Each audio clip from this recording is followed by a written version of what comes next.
नमस्कार. M S मराठीमध्ये आपल्या सर्वांचं स्वागत. मी नाथा सावंत. राष्ट्रीय सण म्हटलं की 26 जानेवारी आणि 15 ऑगस्ट हा आपला राष्ट्रीय सण आहे. आणि आज 26 जानेवारी 2026 याचं औचित्य साधून एक देशप्रेमी आणि एक वेगळं टेंभुर्णीमध्ये काहीतरी लोकांना किंवा जनतेला काहीतरी देण्याचा प्रयत्न असतो. या माध्यमातून त्यांनी खाऊ वाटप दरवर्षी केला जातो. या खाऊ वाटप केला जातो ह्याच्या मागचा उद्देश आणि हा खाऊ वाटप केव्हापासून सुरुवात करण्यात आली. खरं तर राष्ट्रीय सण सादर करत असताना आपण फक्त शाळेतल्या मुलांनाच खाऊ वाटप करतो, परंतु मदन शहा जे आहे ते शहा या ठिकाणी दरवर्षी आहेत. आणि शहाचा चहा असं जर म्हणलं तर काही वावगं ठरणार नाही. असा शहाचा चहा या ठिकाणी सर्वांनी पिण्यासाठी सर्व अतिथी मान्यवर असतात. ते मोठ्या संख्येने उपस्थित आहात.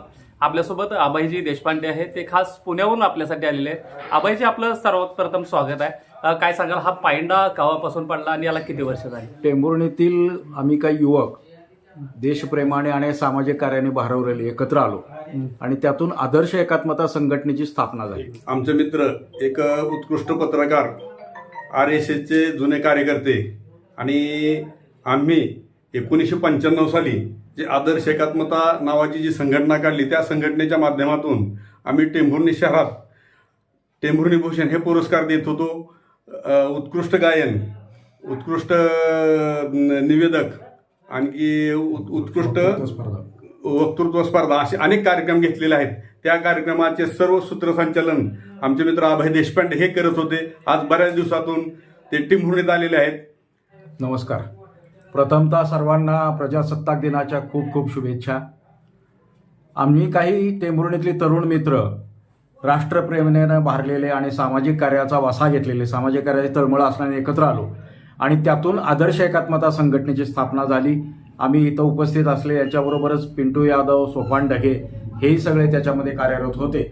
आणि या सगळ्याच्या ह्याच्यातून असं ठरलं की टेंभुर्णी भूषण पुरस्कार टेंभुर्णीतलं एक सतत काम करणारी, कार्यरत राहणारी, सामाजिक कार्यानं भारवलेली व्यक्ती तिला द्यायचा. अशा पद्धतीचा टेंभुर्णीच्या इतिहासातला हा पहिलाच प्रयत्न होता आमचा. आणि दरवर्षी हा पुरस्कार दिला जायचा. वेशीवर 26 जानेवारी झेंडावंदन झालं की या पुरस्काराचं वितरण केलं जायचं.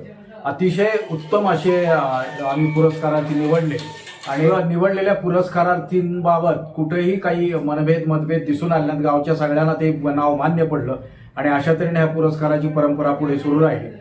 दरम्यान हा पुरस्कार दिल्यानंतर ज्यावेळेला 26 जानेवारीला वेशीचा झेंडावंदनाचा कार्यक्रम संपतो, त्यानंतर असं ठरलं की चहापानाचा कुठेतरी कार्यक्रम करावा. म्हणून सुरुवातीला माझ्या घरी सगळेजण यायचे.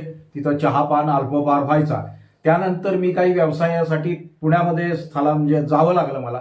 त्यानंतर ही जी परंपरा आहे, ही परंपरा मदनशाहींनी पुढे नेली आणि त्याला व्यापक स्वरूप प्राप्त केलं. म्हणजे पूर्वी आम्ही जे काय कार्यकर्ते तेवढेच जमायचो, पण आता सगळे टेंभुर्णीतले मान्यवर, पदाधिकारी, वेगवेगळ्या संस्था, संघटनांचे, पक्षांचे, राष्ट्रप्रेमी नागरिक हे मोठ्या संख्येनं मदनशाहींकडे येत आहेत आणि तेही सगळ्यांना आवर्जून आवाहन करून बोलवून घेतात.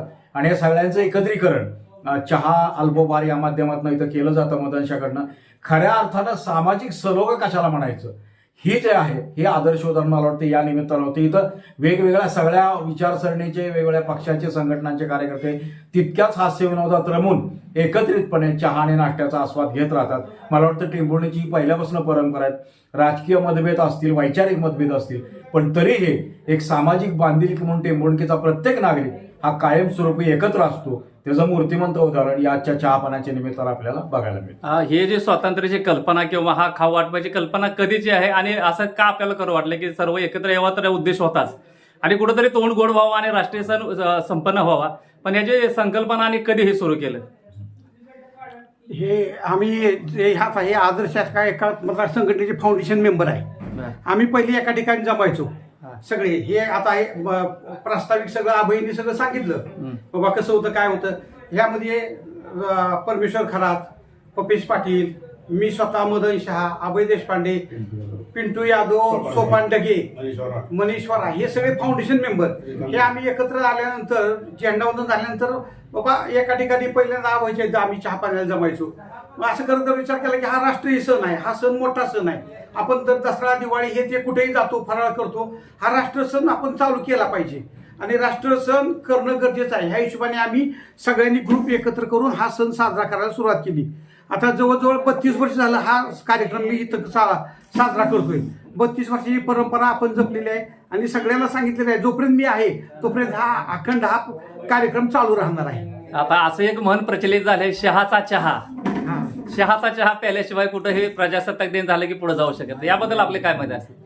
सगळ्यांचा गोडवा, सगळ्यांची एकी आणि सगळ्यांचा आनंद आहे. सगळी दोस्त कंपनी सगळी एकत्र आल्यामुळे त्याचा गोडवा वाढला आहे आणि त्यामुळं इतर चहापेक्षा शहांचा चहा चांगला आहे. चांगला आहे आणि देशप्रेमी चहा आहे. त्याच्यामध्ये यामध्ये- प्रेम आहे, आपुलकी आहे, सद्भाव आहे. आणि यामध्ये कसं आहे, कुठलं राजकीय काही नाहीये.